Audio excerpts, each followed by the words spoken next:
무척 궁금했지만 어디 가서 물어볼 수도 없었던 브라질 이야기를 전하는 시간입니다. 지금 보시는 것이 88만 명이 이상의 확진자와 4만 3천 명이 사망했다고 합니다. 이건 정부에서 운영하는 페이지입니다. 구글에서는 지금 돌아다니고 있는 모든 데이터를 압축해서 올리는 페이지를 운영하고 있습니다. 이곳에는 89만 명의 확진자와 4만 4천 명의 사망자가 기록되어 있습니다. 이렇게 차이가 나는 것은 정부가 운영하는 페이지는 매일 밤 10시 넘어서 업데이트 되는 반면 실시간으로 올라오는 이 데이터가 구글에서 운영하는 페이지가 더 정확하다고 봅니다. 자, 브라질은 지금 리우데자네이루의 크리벨라 시장은 축구장에서 경기를 허가한다고 발표하고 있습니다. 2단계 격리로 올리면서 해변에도 사람들이 몰리는 등 조금씩 숨을 쉬려고 합니다. 상파울루에서는 지난주부터 일부 운영 개장이 허용되며 보시는 사진은 새벽에 우리 한인 패친이 올리신 사진입니다. 6시부터 10시 사이에 장사를 할 수 있다는 기대감에 많은 노점상들이 이렇게 몰려 있습니다. 이 시간에 사람들이 나올 것을 예상하고 새벽부터 나와서 이렇게 준비하고 있는데요. 사람들이 많이 몰리는 것도 무섭지만 세금을 내고 있는 사람들과 달리 노점상인들은 그냥 무분별하게 장사만 하는 것입니다. 손가락질하고 싶습니다. 무섭고 그렇지만 이들도 먹고 살려고 나온 것입니다.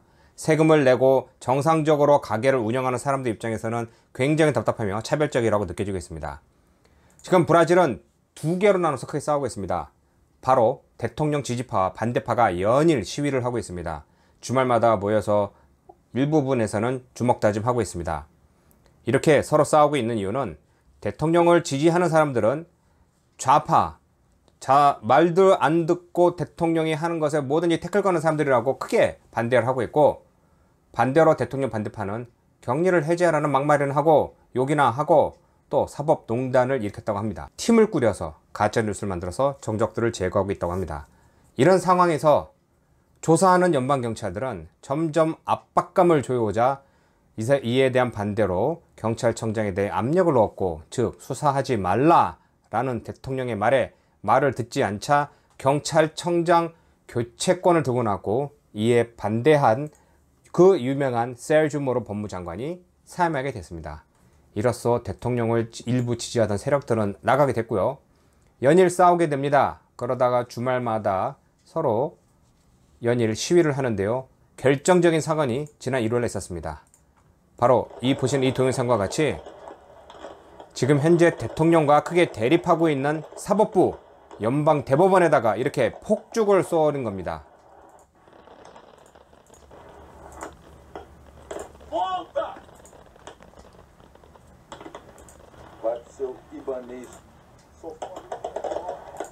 이 폭죽을 올린 시위자는 대통령에 반대하는 사법부, 그들에 대해서 정말 정신 차리라는 소리로 이렇게 폭죽을 쏘였지만은 사법부에서는 즉각적으로 이것은 사법부에 대항하는 헌법을 유린하는 행위라고, 불법 행위라고 규정하며 조사를 하였습니다.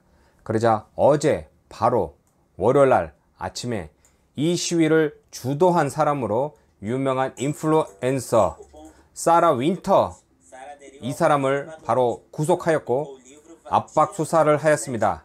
그러자 이 사람은 아니다, 나는 그렇게 대통령의 지지를 받고 돈을 받은 것이 없다 라고 꼬리 자르기 시작하였지만, 이보다 더 깊게 수사를 하기 위하여 오늘 연방 대법원에서 연방 검찰에게 요청하여 연방 검찰은 다시 연방 경찰에게 수사 의뢰를 하여 오늘 아침에 21건의 압수수색을 진행했습니다. 그 압수수색에는 유명한 인플루엔서도 있지만 또한 지금 현재 연방 하원인 사람도 표적이 되고 있습니다. 그러다 보니 지금 현재 어떤 일이 일어나고 있을까요?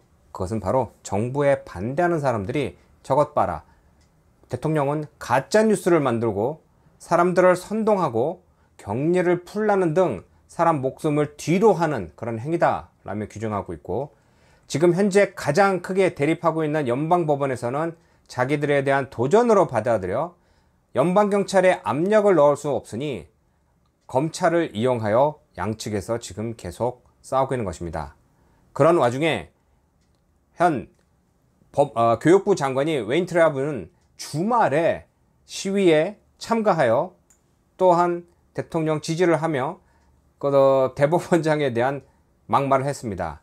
이 사람은 4월 19일 날 있었던 4월 22일 날 있었던 장관 회의에서 사법부 저 멍청이들이라며 모두 구속하라고 막말하면서 지금 대법원장들과 굉장히 대립하고 있는 상황입니다. 이런 상황에서 볼소나로 대통령은 자꾸 어떻게 하면 해결할 수 없을까 지금 양측을 조율하는 와중에 중도파들에게 기회를 주자라며 모든 사람들을 받아들이고 있는 상황입니다. 자, 여기서 이제 마지막으로 중요한 것입니다.